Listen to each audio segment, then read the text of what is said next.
Hello friends, welcome to the channel of career path. से हम next topic start करने जा रहे हैं स्टैटिक्स का, that is a collection data.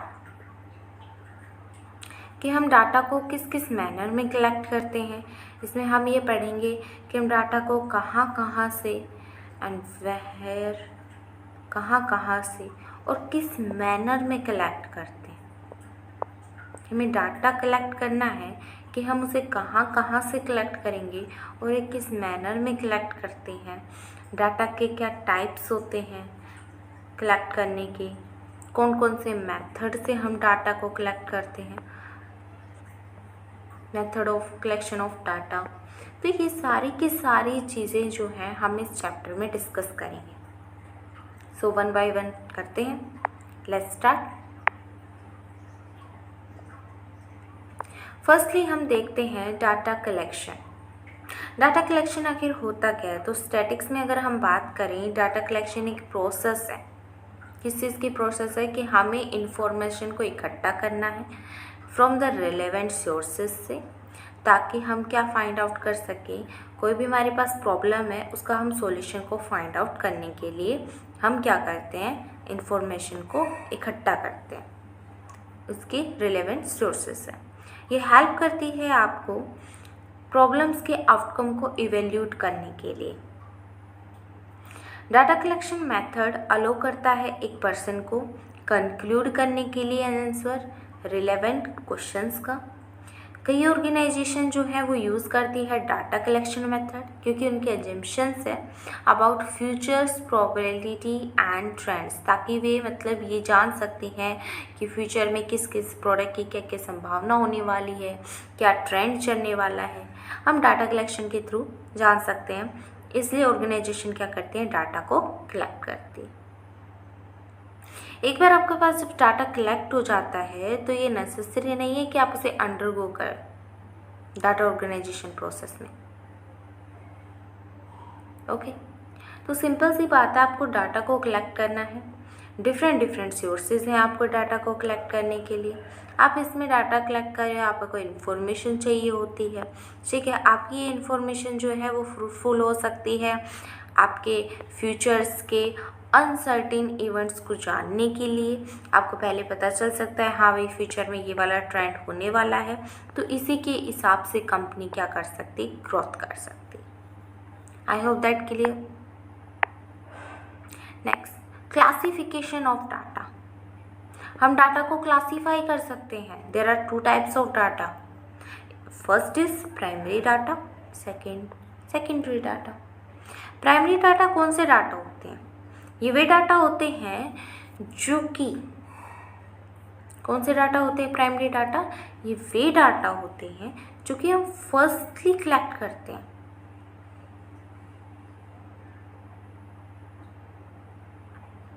मतलब पहले किसी ने इसे कलेक्ट नहीं किया है, हम ही ऐसे हैं जो इसने अभी तक इसे कलेक्ट कर रहे हैं। मतलब पहले किसी ने कलेक्ट किया है, हम वहाँ से सोर्सेज को नहीं पिकअप करें। मतलब हमने एक न्यू डाटा को, एक फ्रेश डाटा को हमने यहाँ से कलेक्ट किया है, that is A primary data. हमने क्या किया है?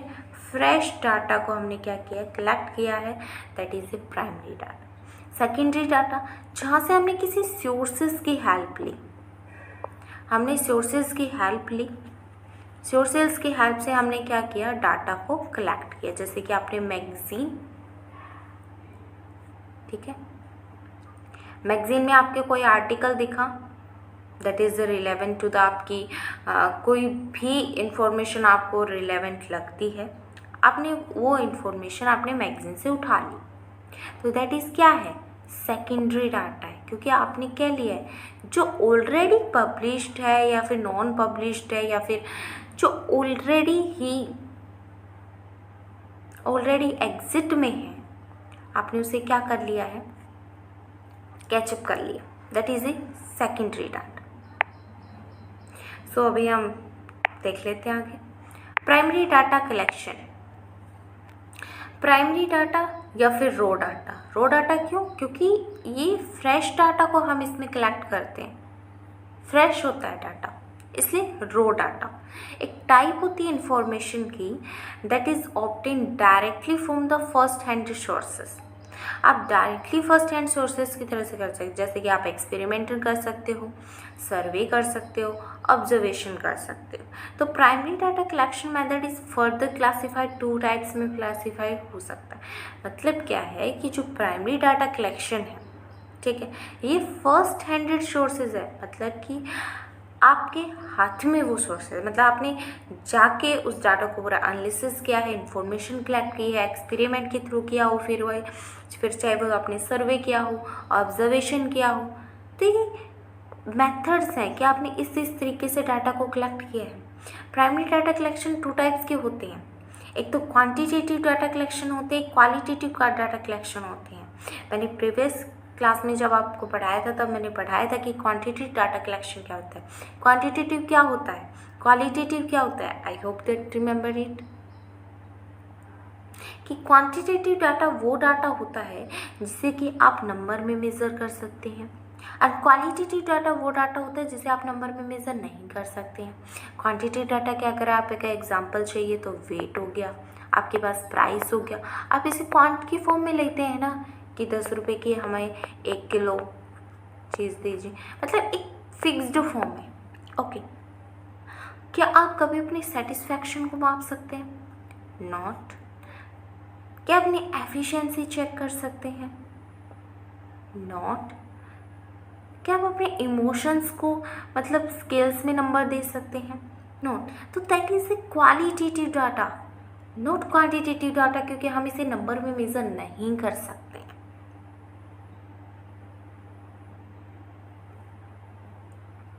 डिफरेंट टाइप्स के मेथड्स होते हैं डाटा को कलेक्ट करने के लिए। Okay,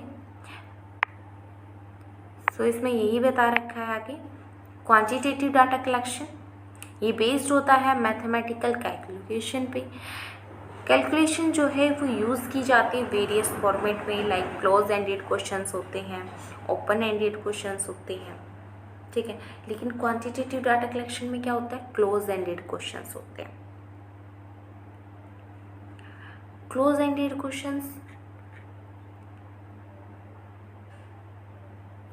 correlation and regression methods, mean, median or mode measure. This method is cheaper than qualitative data collection. It can be applied in a short duration of time. Quantitative data का एक तो short duration में हम apply कर सकते हैं, एक ही qualitative data से चीपर होता है। इसमें हम किस किस फॉर्मेट में हम कैलकुलेशन कर सकते हैं मैथमेटिक्स की, लाइक क्लोज एंडेड क्वेश्चंस हो सकते हैं, कोरिलेशन जिसमें कि हमें क्या करना है, कोरिलेशन क्या होता है, फाइंड आउट करना है ना बिटवीन रिलेशन 2 वेरिएबल्स के बीच में, 2 वेरिएबल्स हमारे पास, उनके बीच में हमें क्या फाइंड आउट करना है, रिलेशन फाइंड आउट करना है कि क्या उनके बीच में कोई रिलेशन है, कोरिलेशन है। Regression method, mean, median, mode की तरह हम इनसे क्या कर सकते हैं, मेजर कर सकते हैं।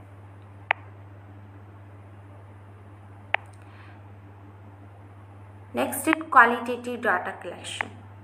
क्वालिटेटिव डाटा कलेक्शन में इसमें इन्वॉल्व होते हैं any mathematical calculation.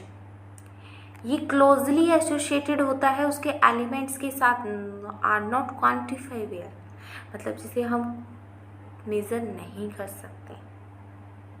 Qualitative data जो कलेक्शन मेथड है, इसमें क्या क्या चीज़ें इंक्लूड होती हैं, आपने इंटरव्यूज़ लिए, आपने क्वेश्चनरीज की हैं, ऑब्जर्वेशन किया है, या फिर आपने केस स्टडी की है। इंटरव्यू लिया, ठीक है, पर्टिकुलर आपका इंटरव्यू, आप जानते भी इंटरव्यू क्या होता है, आपने क्वेश्चंस पूछ लिए हैं, ठीक है, आपने ऑब्जर्वेशन के थ्रू एक एक्सपेरिमेंट कर लिया है, ठीक है, आपने देखा कि भाई वो बंदा कितना काम कर रहा है, कैसे काम कर रहा है, आपने केस स्टडी कर ली। सेवरल मेथड होते हैं डाटा को कलेक्ट करने के लिए। ये है आपके पास qualitative data collection method. Next आता है हमारे पास secondary data collection. Secondary data collection collected by someone other, मतलब पहले ही किसी ने वो डाटा को कलेक्ट कर लिया है, उसका एक्चुअल यूज़र कोई और है। मतलब इसमें डाटा ये है हमारे पास, यहाँ पे एक पर्सन है, ठीक है, जिसने इस डाटा को पहले ही एक्सेस कर लिया है। अब इसका एक्सेस किया हुआ डाटा कोई और अदर पर्सन क्या कर रहा है, इसे यूज़ कर रहा है। ये वाला पर्सन इसे यूज़ कर रहा है, इससे पहले ही डाटा को कलेक्ट कर लिया, that is a secondary data. अगर इसमें से, अगर मैं कहूँ इसमें से अगर ये वाला पर्सन ना हो और इस बंदे ने यहाँ से डायरेक्टली इसे डाटा को एक्सेस किया होता, तो ये क्या बन जाता, primary data. It means information is already available and someone analyzes it.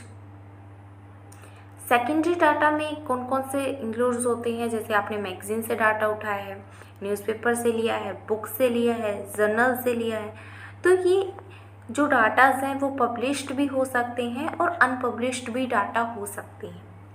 अब पब्लिश डाटा जैसे कि गवर्नमेंट ने कोई भी अपनी मैगजीन इशू कर दी है, पब्लिक के रिकॉर्ड्स देख ली, तो that is published data. Unpublished data जैसे कि मतलब लेटर्स हैं, डायरीज हैं। लेटर्स डायरीज किसकी,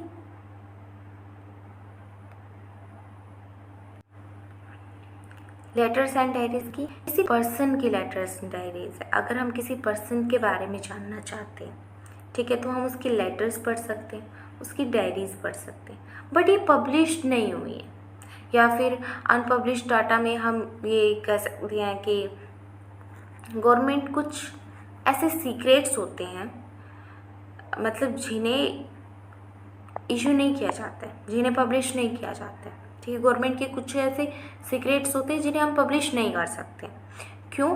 क्योंकि वो किससे जुड़े होते हैं, हमारी नेशन की सिक्योरिटी से जुड़े होते हैं।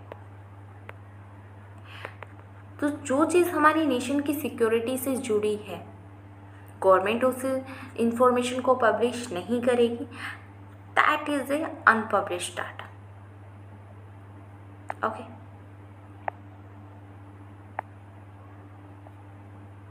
नाउ अब हम पढ़ते हैं मेथड ऑफ डाटा कलेक्शन।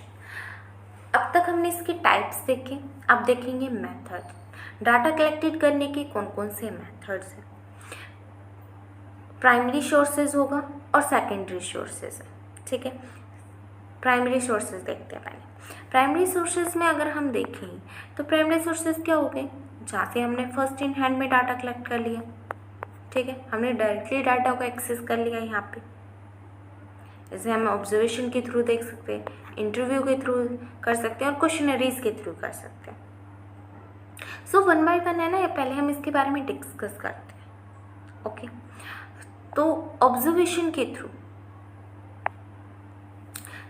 जब आप ऑब्जर्वेशन के थ्रू अपने डाटा को कलेक्ट किया है,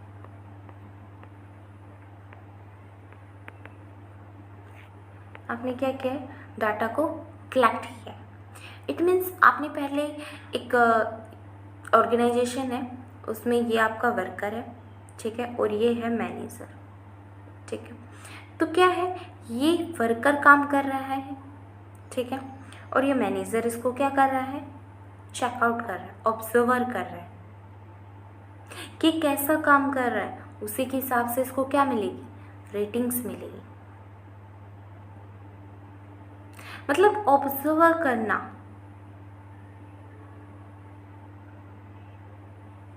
इसमें ऑब्जर्व करने के, ऑब्जर्वेशन में 2 टाइप्स हो सकते हैं, एक तो पार्टिसिपेंट्स भी हो सकते हैं और एक नॉन पार्टिसिपेंट्स भी हो सकते हैं।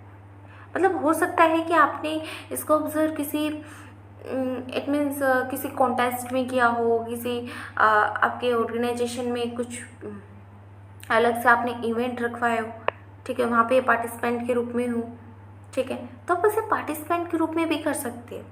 और नॉन पार्टिसिपेंट, इसको पता भी नहीं है कि आप इसको ऑब्जर्व कर रहे हो, लेकिन फिर भी आप इसको ऑब्जर्व कर रहे हो, that is a non participant observation. I hope that clear. Next point हमारे पास क्या था, इंटरव्यू। हम इंटरव्यू कंडक्ट कराते हैं, ठीक है, हम लोग उसे इंटरव्यू कंडक्ट कराते हैं, क्यों? फॉर द जॉब स्पेसिफिक, हम उन्हें जॉब देते हैं। जॉब ऑर्गेनाइजेशन में अगर हम बंदे को जॉब देंगे तो सबसे पहले हम उसका इंटरव्यू लेते हैं, या फिर किसी अदर फील्ड में भी जब भी हम इंटरव्यू कंडक्ट कराते हैं, कॉमन सी बात है, अगर हम इंटरव्यू की बात लेते हैं तो इसमें क्या आता है? एक तो स्ट्रक्चर्ड और एक अनस्ट्रक्चर्ड। स्ट्रक्चर्ड क्वेश्चन कैसे होते हैं? जैसे कि हमने पहले ही ये कर लिया कि हाँ, हमने ना एक लिस्ट बना ली है, इस लिस्ट में हमने इतने सारे कंटेंट्स डाल दिए हैं कि हाँ, कोई भी बंदा आएगा और हमें यहाँ से एक एक करके उनसे ये क्वेश्चंस पूछने हैं। That is a structure. Unstructured, जहाँ पे हमें कुछ नहीं पता कि वो बंदे आएगा, उसका आंसर क्या होगा, हम कैसे क्वेश्चन उसे पुट करेंगे, लेकिन हम क्वेश्चन कैसे पुट कर रहे हैं? हम क्वेश्चन जो हैं वो उसके आंसर में से, जैसे हमने उसके बारे में कुछ भी पूछा, दैट उसका जो क्वेश्चन हो, हमने जो भी उसे क्वेश्चन पुट किया, उसका जो भी आंसर आया, उसके आंसर में से ही जब हम क्वेश्चंस निकालते हैं, दैट इज़ ए अनस्ट्रक्चर्ड, क्योंकि हमने उसे स्ट्रक्चर नहीं किया है।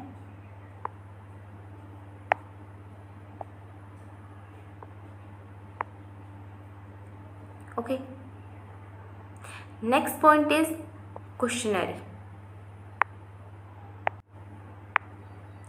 नेक्स्ट पॉइंट क्या है हमारे पास है क्वेश्चनर, ठीक है। हमने क्वेश्चन, अब जो क्वेश्चंस है वो हमने क्या किया है, हमारे पास एक सेट ऑफ क्वेश्चंस है, हम चाहते हैं हम उसको मेल कर सकते हैं, ठीक है। हमने उसे मेल कर दिया है, या फिर पर्सनली हमने उसे जाके क्वेश्चंस पूछे हैं। जब मतलब है कि हम पर्सनली हम जाते हैं, ठीक है, लोगों से हमने क्वेश्चन पूछे हैं, हमारे पास क्वेश्चंस का सेट है, हमने डिफरेंट टाइप्स के डिफरेंट पीपल से क्वेश्चंस पूछे, ठीक है। पर्सनली जाके यहाँ पे हमारे पास फेस टू फेस कनेक्शन हो गया, mail question. Face to face connection तो इसमें होता नहीं। मेल क्वेश्चन मतलब कि आपने मेल कर दिया है लोगों के पास, ठीक है, आपने क्वेश्चंस भेज दिए हैं, लोग क्या करेंगे, यहाँ पे क्या करते हैं, यहाँ पे आपको आंसर लिख के मेल कर देंगे। दैट इज़ ये क्या हो गया, मेल्ड क्वेश्चन। आपने क्वेश्चन मेल किया है, उन्होंने आंसर मेल कर दिया, ठीक है, that is a mail question. ये ऑनलाइन सिस्टम के थ्रू होता है और ये फेस टू फेस होता है, ठीक है। तो ये जो अगर आप पर्सनली किसी के पास जाते हो, ठीक है, तो आपके जो क्वेश्चंस है, आपको जो आंसर है वो एट द टाइम मिलेगा। अगर आप मेल करते हो तो आपको एट द टाइम आंसर नहीं मिलता है, कुछ समय के बाद में आपको क्या मिलता है, आंसर मिलता है। ओके, नेक्स्ट अगर मैं बात करूं तो अब भी हमारे पास secondary sources, primary sources I think complete हो चुका है। अब हम बात करते हैं सेकेंडरी सोर्सेज का। सेकेंडरी सोर्सेज क्या होते हैं हमारे पास, जैसे डॉक्यूमेंट्स हो गए। डॉक्यूमेंट्स में हमारे पास गवर्नमेंट की पब्लिकेशन, मतलब जो गवर्नमेंट डाटा पब्लिश करती है, जैसे कि हमारे पास नीति आयोग है, नीति आयोग ने कोई भी index, NITI Aayog different types के इंडेक्स निकालती है, ठीक है। उस इंडेक्स में से उन्होंने रिप्रेजेंट करती हैं कि अलग अलग स्टेट्स को अलग अलग मार्क्स देती है, मतलब अलग अलग पोजीशन देती है कि ये स्टेट्स जो है आपकी इस पोजीशन पे लाई करता है और ये स्टेट आपकी इस पोजीशन पे लाई करता है, मतलब ये निकालती है नीति आयोग, जो कि डिफरेंट इंडेक्स में निकालती है। ओके, तो यहाँ से जब हम डाटा कलेक्ट कर रहे हैं, that is A government sources. तो जब हम एक गवर्नमेंट के पब्लिकेशन से जब डाटा कलेक्ट करते हैं, that is government publication. Okay, next, जब क्या हो रहा है, अर्लियर रिसर्च, किसी बंदे ने अभी रिसर्च ख़त्म करी है, ठीक है, किसी बंदे की रिसर्च हो गई है, अपनी रिसर्च से जब आपने वहाँ से कोई डाटा उठाया है, ठीक है, आपने डाटा कहाँ से किया है, रिसर्च से कलेक्ट किया, जो भी आपने इन्फॉर्मेशन चाहिए थी, आपने जो बंदे ने पहले ऑलरेडी रिसर्च कर रखी है, आपने वहीं से डाटा को उठा लिया है, that is A earlier research. Census, different different senses होते हैं हमारे पास, ठीक है, जिसमें हमारे पास इंडिया की रैंकिंग दिखाते हैं कि इंडिया की रैंकिंग ये है, या फिर सेंसस अलग अलग टाइप्स के होंगे, ठीक है। तो जैसे हमारे पास सेबी है, ठीक है, निफ्टी है, ठीक है, निफ्टी है, सेबी में कितनी कंपनीज हैं, 50 और निफ्टी में 30। तो दैट इज़ इसमें से जो भी आपके शेयर्स चढ़ रहे हैं या फिर आपके शेयर्स डिक्लाइन जा रहे हैं, ठीक है, तो ये बताना, एक इंडिकेट करना, ये आपके सेंसस का काम होता है। पर्सनल रिकॉर्ड्स, आपके रिकॉर्ड्स हैं, मतलब किसी बंदे की आपकी ऑटोबायोग्राफी हो सकती है, किसी बंदे ने अपनी बायोग्राफी के बारे में लिखा है, उसके खुद के डायरीज़ हैं, लेटर्स हैं, that is A personal record.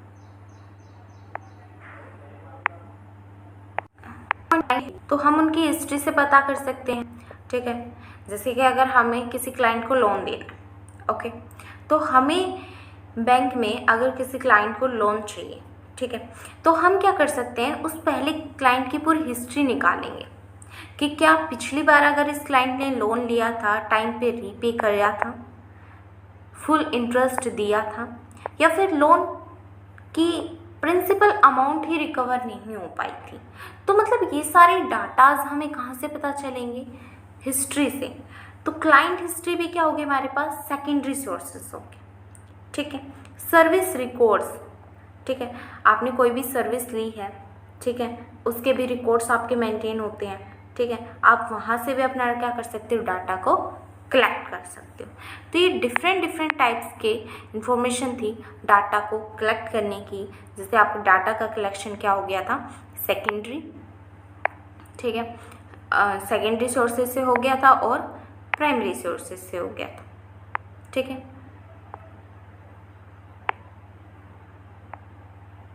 सो यहाँ पे हमने मेथड्स पढ़ लिए हैं, इसके टाइप्स पढ़ लिए।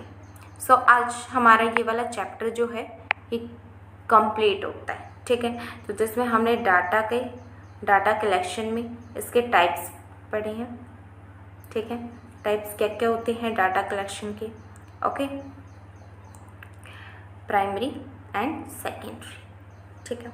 उसके बाद में हमने इसके मेथड्स पढ़े हैं, किस किस वे से हम डाटा को कलेक्ट कर सकते हैं, इंटरव्यूज़ के थ्रू कर सकते हैं, ऑब्जर्वेशन ले सकते हैं, शेड्यूल के थ्रू कर सकते हैं, मतलब डिफरेंट डिफरेंट टाइप्स के आपने प्राइमरी सोर्सेज के अलग पढ़े हैं, सेकेंडरी सोर्सेज के आपने अलग पढ़े हैं, पब्लिश नॉन पब्लिश डाटा। तो that is a method of data collection. तो आज का लेक्चर हमारे पास यहीं पे ख़त्म होता है। Thank you.